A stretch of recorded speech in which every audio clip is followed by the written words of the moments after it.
Yeehaw! I've got another game for you. Thank you for joining me. This is part of a tournament being played right now. It's the Women's Rapid Chess Championship, and Lu Miaoyi is there right now as we speak. So you have to forgive me. I just got done playing some basketball out in the Florida sun, so my complexion is a little bit red, but I did take a shower, but still red. Anyway, yeah, so Lu Miaoyi playing against this international master, and she is a woman grandmaster. This is obviously a much earlier picture. She was born in 2000, so during the event, she was 22 years old. And of course, she's playing against Lu Miaoyi.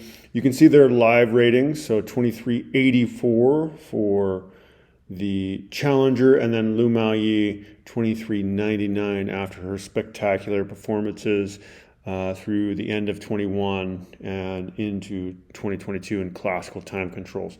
But this is a rapid game, so maybe it'll be a little bit different. Let's go ahead and get right into the game. So Lu Miaoyi begins with pawn e5, and we have pawn to c6 by the Mongolian Grandmaster. This is the Caro-Kann defense. I love the Caro-Kann, or I love seeing the Caro-Kann playing against it. We have d4, which is the best move you can play against the Caro-Kann.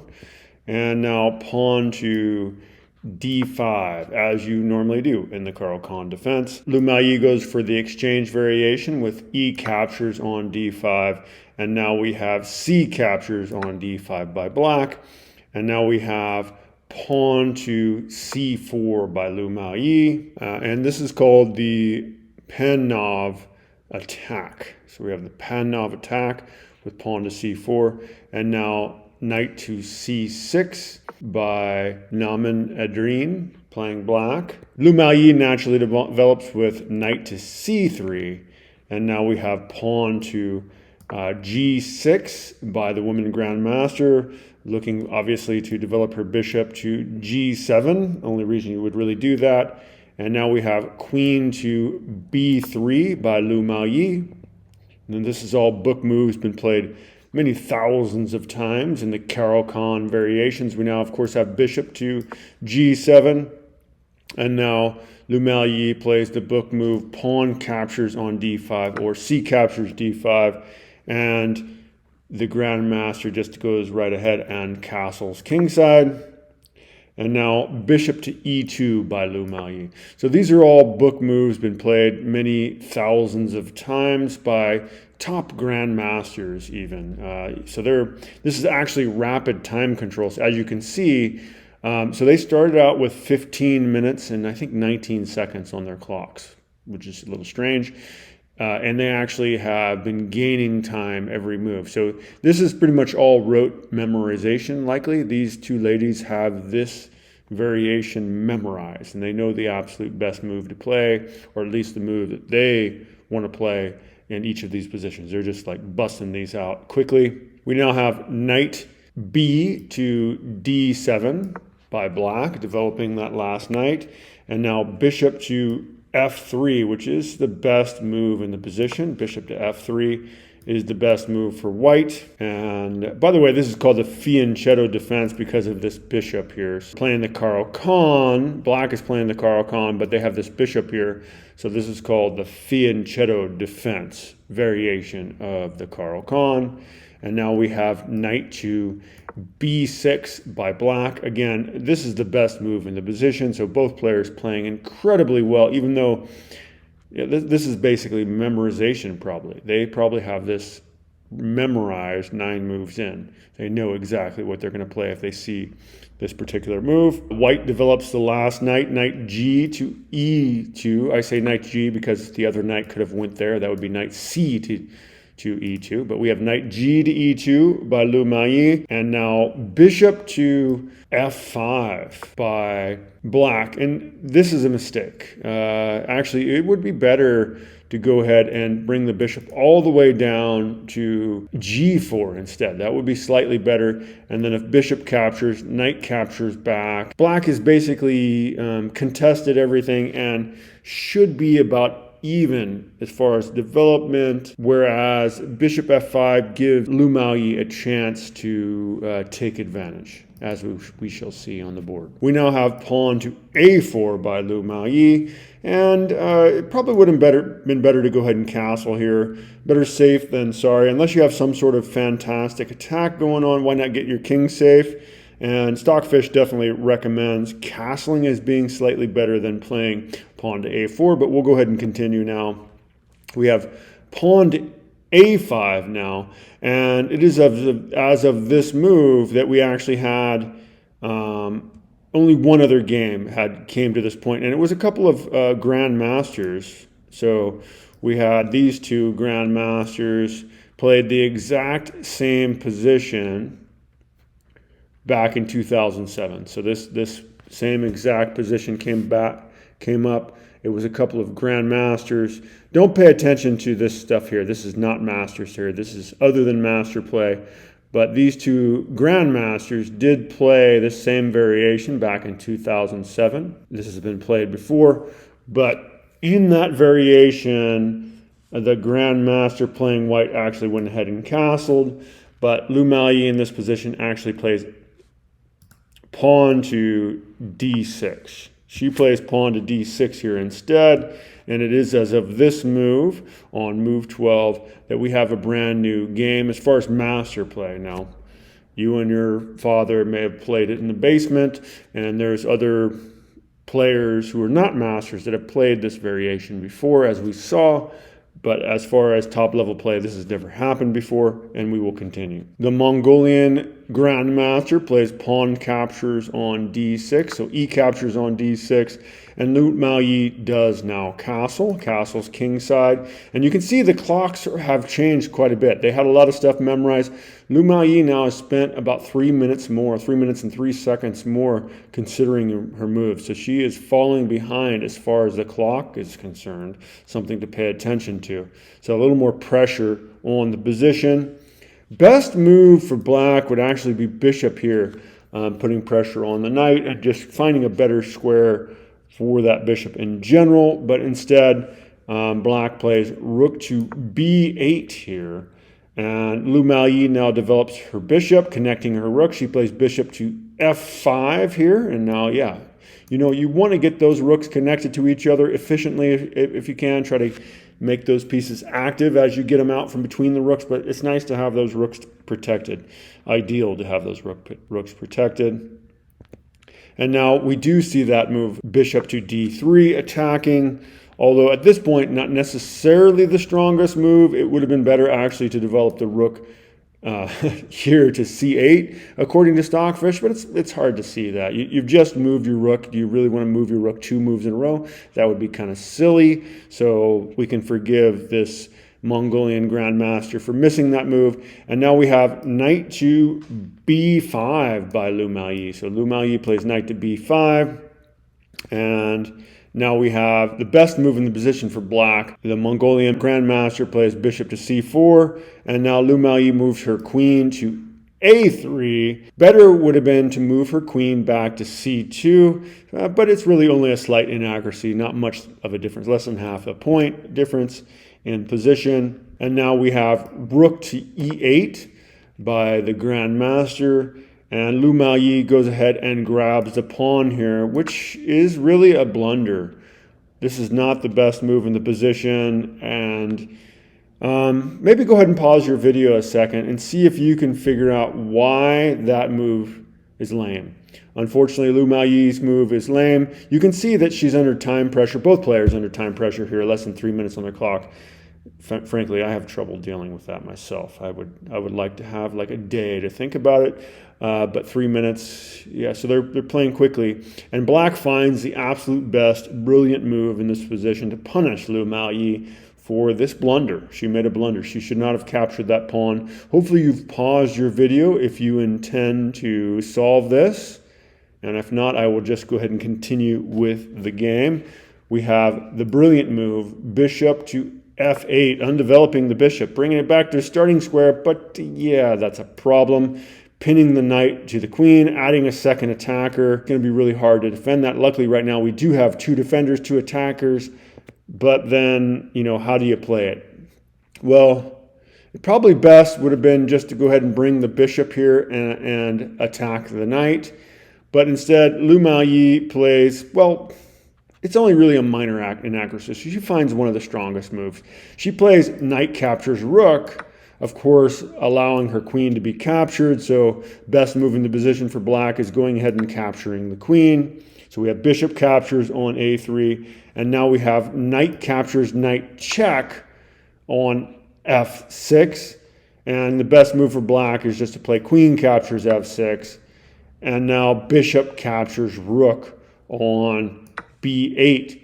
And Lu Miaoyi is actually up 2 points at this point. Although, the bishop is hanging, they should go ahead and play the best move. Bishop captures on b2. And now Lu Miaoyi does find a very strong move in the position. She finds bishop to e5, attacking the queen. Of course, the queen's got to save herself. And now we have the best move in the position, rook to b1 by Lu Miaoyi, attacking the Grandmaster's loose bishop. And the Grandmaster finds the absolute best move in the position to defend. Knight captures on a4, defending the bishop, grabbing a pawn at the same time. That's pretty sweet. And both players are about even in material, but actually black is judged by Stockfish to have a better position. Just more active pieces. White's got, Lu Miaoyi's got this isolated pawn here, whereas we've got connected pass pawns over here. So in a classical games, you have like 2 hours on your clock for the first 40 moves, and then you gain time after you make 40 moves. If you've got a half hour on your clock, you probably win this game. But with 3 minutes on your clock, it's a different story. Let's go ahead and continue. Lu Miaoyi plays rook to e2. Looking to get in position to attack the queen. So, of course, black is a bit nervous. The Mongolian Grandmaster plays queen to d7 here. Queen d7, which is not necessarily the best move, but it makes a little difference. Best would have been to go ahead and get that pawn closer to a queen with pawn to b5, but we will continue with what actually happened on the board. We have knight to g3 by Lu Miaoyi. And now a blunder, bishop to d3 by the Grandmaster. And really, f5 should have been played instead. The Grandmaster should have played pawn to f5. And this is a short variation that we'll look into now. So black should have played pawn to f5. We'd have rook then to e3 would be best for white. And then pawn now to b5 for black. Knight back to e2 would be best for white. And this would have been a better way to play than what we saw on the board for black. But let's go ahead and go back to what actually happened on the board in the game just a few hours ago. So we had bishop to d3. As we saw, that's not the best move. Should have played pawn to f5, but we will continue. We now had rook b to d1 by Lu Miaoyi, attacking the bishop. And you don't really have a lot of squares to go to, so the best move, bishop to c2. And now best move for Lu Miaoyi, which she played, was rook to d2, attacking the bishop. And now bishop to, well, actually black played bishop to c3 here, which is a blunder. They should have instead played bishop back to f5. That would have been best. As well, that other bishop was defended. And so we'll take a quick look into that variation now. So instead, bishop f5, followed by probably knight captures f5, queen captures f5, and now bishop to e4 by white. And black would need to move the queen, probably g4 would be best. And now bishop grabs pawn on b7. Even though white is up, this would be a better way to have played for black than it turned out on the actual chessboard in the game played just hours ago. But let's go ahead and get back into that game. So black plays instead bishop to c3. Lu Miaoyi plays the best move in position. Rook captures on c2. We have bishop captures rook on e1, best move that black can play under the circumstances. And now we have rook to c7 by Lu Miaoyi, super powerful move. The queen's got to move. She moves to d8, which is as good as you can really do in the position. And now Lu Miaoyi grabs the pawn on b7. We have knight to b6 now by the Grandmaster. And Lu Miaoyi plays rook to b8, pinning the queen to the king. So not much you can do in that situation. Best move is just to simply capture. Queen captures b8. And of course you have bishop captures b8 by Lu Miaoyi. And now pawn to a4 is the best move to be played in the position as played by the Grandmaster. But Lu Miaoyi now plays bishop back to d1, attacking that pawn, and then pawn to a3 played now. And Lu Miaoyi plays bishop to b3 now, best move in the position. And the Grandmaster goes ahead and plays bishop to b4.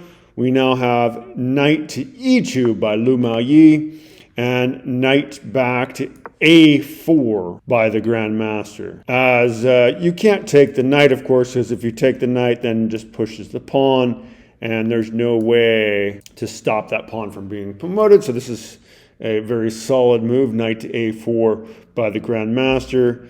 And now Lu Miaoyi plays knight to c1 here, and the Grandmaster plays knight to b2, hoping to be able to promote that pawn, but Lu Miaoyi plays knight to a2, stopping that pawn in its tracks. And now we have bishop back to e7 by the Grandmaster. And Lu Miaoyi activates her king now, which is the opportune time. It is the strongest move in the position. King to f1. And now knight to d3 by the Grandmaster. Lu Miaoyi attacks the knight, the best move in the position. King to e2. And now we have knight to b2 by the Grandmaster. Lu Miaoyi advances her pawn to d5, and now king to f8 by the Grandmaster. Best move in the position, activating that king. And now bishop back to e5 by Lu Miaoyi, and pawn to f6, kicking that bishop. Bishop all the way back to c3 by Lu Miaoyi, the best move in the position, and the king to e8 for the Grandmaster, also strongest move in the position. King to d2 by Lu Miaoyi, and now king to d7 by the Grandmaster. And this should be pretty instructive. Like, kings are stronger than any other pieces on the board. Some players may not know that. Yeah, the kings are the toughest pieces now. Knights and bishops are piddly. Well, they're not piddly, but you know they're fast compared to a king. But the king can attack in all directions. The kings are the strongest pieces on the board. You've got to get those guys into the game. Lu Miaoyi attacks with her king now. She's got two attackers on this knight here. Pretty clear what she's going to do here. And now we have bishop to c5 by the Grandmaster. Lu Miaoyi doesn't want to lose this pawn, so she plays pawn to f3 here, saving the pawn. We have pawn to f5 by the Grandmaster, and Lu Miaoyi just goes for the brute force method. There's other ways to have won this position, and maybe they were more elegant. The computer recommends playing bishop to f6 and dancing around and some sort of like pretty nonsense, whatever. Lu Miaoyi's method works just fine. She plays bishop captures on b2, which Stockfish doesn't like, but of course the Grandmaster is forced to recapture the bishop. Pawn captures, and then of course king captures, and now there's no longer any threat that there will ever be another black queen on the board. So, I mean, when you only have 1 minute on your clock, this is the best you can play. You can't be calculating some ridiculous line out the other direction. So we're not going to do that. We're going to go with what Lu Miaoyi played on the board. And now we have king to d6 by the Grandmaster, and Lu Miaoyi plays the strongest move in the position, just getting her knight re-engaged with knight to c1. Pawn to h6 by the Grandmaster, and Lu Miaoyi plays the strong move, knight to d3 here. We have the best move in the position for black, bishop to d4 check, and Lu Miaoyi finds the best spot for her king with king to c2. We have pawn to g5, best possible move for black, and now king to d2 by Lu Miaoyi. Pawn to h5 by the Grandmaster, and Miaoyi moves her king over to e2. Pawn to a4 by the Grandmaster, and now Miaoyi plays the strongest move in the position, pawn to h3. Bishop to b6 by the Grandmaster, and Miaoyi finds the absolute strongest move in the position. She plays pawn to f4 here. And the Grandmaster advances g-pawn to g4. And we have knight to e5 by Miaoyi. This is the absolute strongest move that can be made in this position. And we have pawn to g3 by the Grandmaster, perhaps looking for some sort of fortress. Miaoyi is up 4 points here, so I have a huge amount of respect for the Mongolian Grandmaster. She refuses to lose this game, but it is really lost. Both players with very little time on their clocks, 14 seconds for the Grandmaster and 35 seconds for Miaoyi. So this is really difficult to calculate. They basically can't do calculation. It has to be instincts at this point. And Miaoyi now plays knight to c4 check. Perhaps going for the trade. This is the best move in the position. We have king captures d5 by the Grandmaster, and now Miaoyi plays the discovered check. Knight captures b6 check, and really this should be the end of the game, but the Grandmaster does continue. And again, yeah, kudos. I appreciate seeing somebody play play out a position that seems hopeless in hopes of maybe getting back into it. The Grandmaster plays king to e4 here, even though she is down 2 full pieces. Miaoyi then plays knight to d5, defending the pawn, and the Grandmaster plays king to d4. We have the best move in the position possible for white, king to f3 by Miaoyi. And now king to d3 by the Grandmaster.